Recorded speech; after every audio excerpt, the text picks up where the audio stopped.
अगर आपको किसी इंसान के द्वारा छोड़ दिया गया है और आप चाहते हो कि वो इंसान आपसे आके गिल्ट के साथ माफी मांगे, आपके पैर पकड़े, तो ये वीडियो आपके लिए ही है। Hello friends, welcome back to my YouTube channel. तो आज हम इस वीडियो में यही बताने वाले हैं कि जब आपका पार्टनर आपको छोड़कर चला जाए, आपको डंप कर दे, इस रिलेशनशिप को तोड़ दे, तो आपको क्या करना चाहिए कि वो आके आपसे माफी मांगे, उसे उसकी गलती रियलाइज हो, क्योंकि उस इंसान को उसकी गलती रियलाइज करवाना बहुत ज्यादा इम्पोर्टेंट हो जाता है।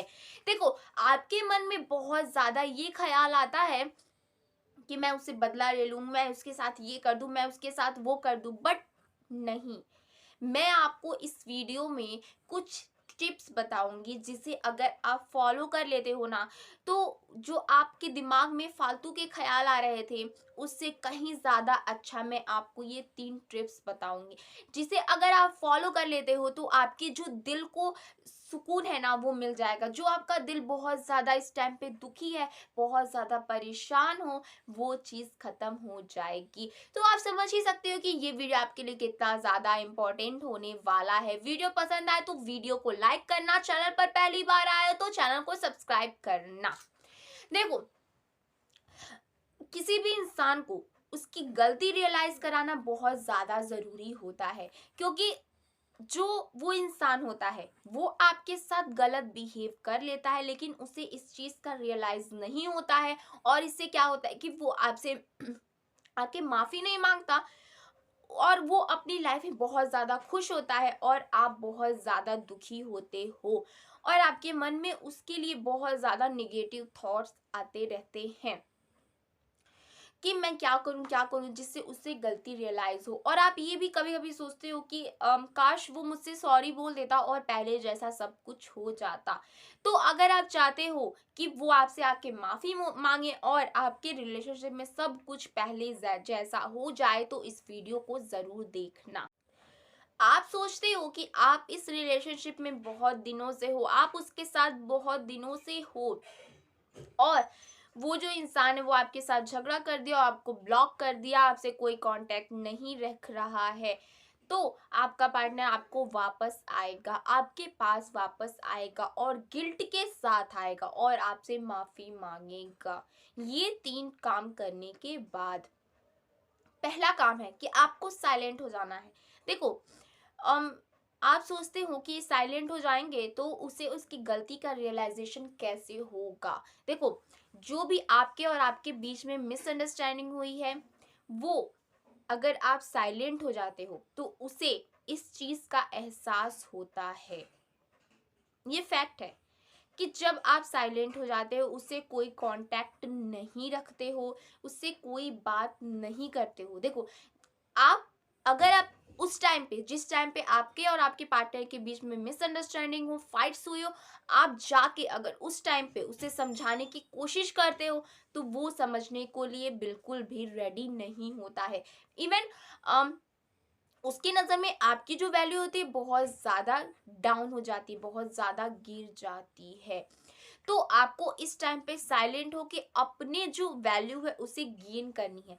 देखो, आपने उसके साथ बात करके, उसके साथ उसे समझा के बहुत ज़्यादा देख लिया होगा। उससे क्या होता है कि आपके पार्टनर की नज़र में आपकी वैल्यू बहुत ज़्यादा डाउन हो जाती है, तो आपको साइलेंट होके अपनी जो वैल्यू उसको गेन करनी है। आपको रोना नहीं है, उसके पास जाके सॉरी नहीं बोलना है।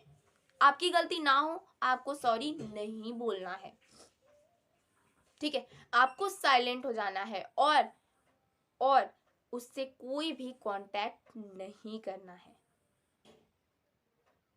आप सोचते हो कि अगर मैं साइलेंट हो जाऊंगी या फिर मैं साइलेंट हो जाऊंगी तो उसे कैसे समझ में आएगा, उसे कौन समझाएगा? मैं जाके उसके उसे समझाऊंगी कि नहीं, तुम्हारी गलती है, तुम्हारी गलती है, तो क्या पता उसे समझ में आ जाए। नहीं, आप कितना भी जाके इस टाइम पे उसे समझाने की कोशिश करोगे, वो समझने को रेडी बिल्कुल नहीं होगा। इवन ये होगा कि आपके और आपके बीच में, आपके पार्टनर के बीच में और ज़्यादा मिसअंडरस्टैंडिंग होने लगेगी और ज़्यादा फाइट्स होने लगेंगी। तो उस टाइम पे आपको साइलेंट हो जाना है, आपको कोई भी कॉन्टैक्ट नहीं करना है। हाँ, अब आप ये भी क्वेश्चन है कि वो आपसे कॉन्टैक्ट करने की कोशिश करे, वो आपसे बात करने की कोशिश करे, तो भी आपको बात नहीं करना है। कुछ दिनों तक आपको साइलेंट रहना है। क्योंकि अगर आप उस टाइम पे आप भी जाएंगे उससे बात करने, ठीक है, उसका मैसेज सामने से आया, उसका कॉल सामने से आया, आप अगर उस टाइम पे जाके उससे बात करेंगे तो फिर वही होगा कि और ज्यादा झगड़ा हो जाएगा। तो आपको अगर उसका कॉल भी आता है तो आपको थोड़ी देर के लिए इग्नोर करना है, उससे कोई भी कांटेक्ट नहीं होना है, साइलेंट हो जाना है। दूसरा काम जो आपको करना है, साइलेंट होने के बाद आपको उससे थोड़ा सा बात करने की कोशिश करनी है कुछ टाइम के बाद। देखो पहले क्या किया, आपने उसे थोड़ा सा टाइम दे दिया सोचने और समझने का, फिर आपने उससे बात करने की कोशिश की।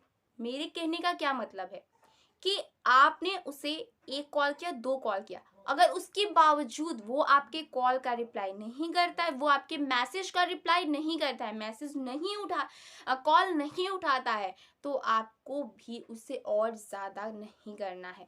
क्योंकि अगर आप बहुत ज़्यादा करते हो तो फिर वही सिचुएशन आ जाएगा जो वो पहले सिचुएशन था, मतलब कि वो उसका जो भाव है और ज़्यादा बढ़ जाएगा। तो आपको एक कॉल दो कॉल करके छोड़ देना है, ठीक है, आपको ये करना है। अब आप सोचेंगे कि अगर मैंने उसे कॉल नहीं किया, उससे बात करने की कोशिश नहीं की, तो आपका और आपके पार्टनर का जो रिलेशनशिप है यहीं पे टूट जाएगा। अगर वो आपसे सच में प्यार करता होगा तो कुछ टाइम के बाद वो आपके पास वापस आएगा। हो सकता है उसे थोड़े से स्पेस की ज़रूरत हो, तो उसे थोड़ा स्पेस दें। लेकिन अगर आप उसे बहुत ज़्यादा फ़ोर्स करके कॉल करेंगे, बहुत ज़्यादा मैसेजेस करेंगे, तो वो और ज़्यादा आपसे इरिटेट हो जाएगा और फ्यूचर में भी आपसे बात करने नहीं आएगा। ठीक है? तो आपको दूसरा काम यही कर। अब तीसरा काम क्या करना है? जब आपने उसे कॉल भी करके देख लिया, तब भी वो आपको रिप्लाई नहीं कर रहा है, तो कुछ दिनों के बाद आपको उसे ब्लॉक कर देना है। ऐसा नहीं है कि आपको हमेशा उसे खोल के ही रखना है।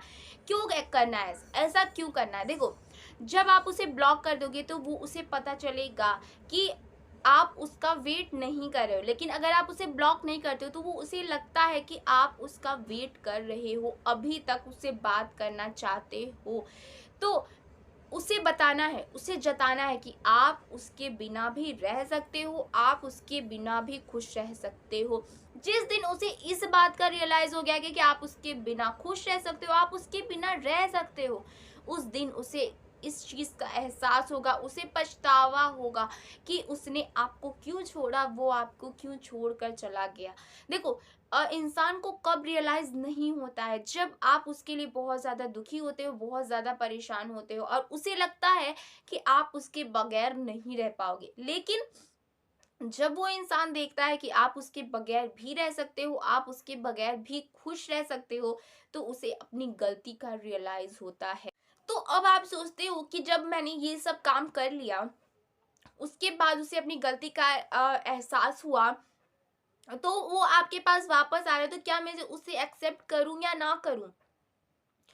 तो मैं आपको एक बात बता दूँ कि जिस टाइम पे आपको उसकी ज़रूरत थी, उस टाइम पे वो आपको छोड़कर चला गया।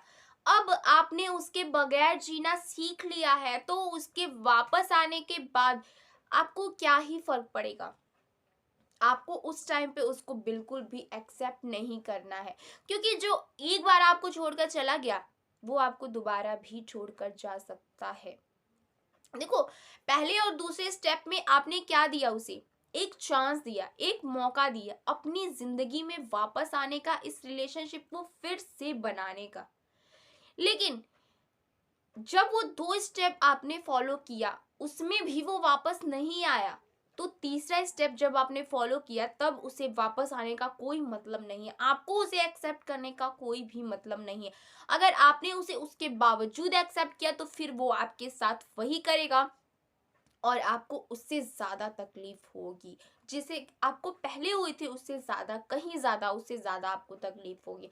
तो आपको अब, अगर आपने ये तीनों स्टेप्स फॉलो कर लिए, तो अब आपको उसे एक्सेप्ट करने की ज़रूरत नहीं है, क्योंकि आप उसके बगैर भी खुश रह सकते हो। जब उसने ये देखा, तब वो आपके पास वापस आ रहा है।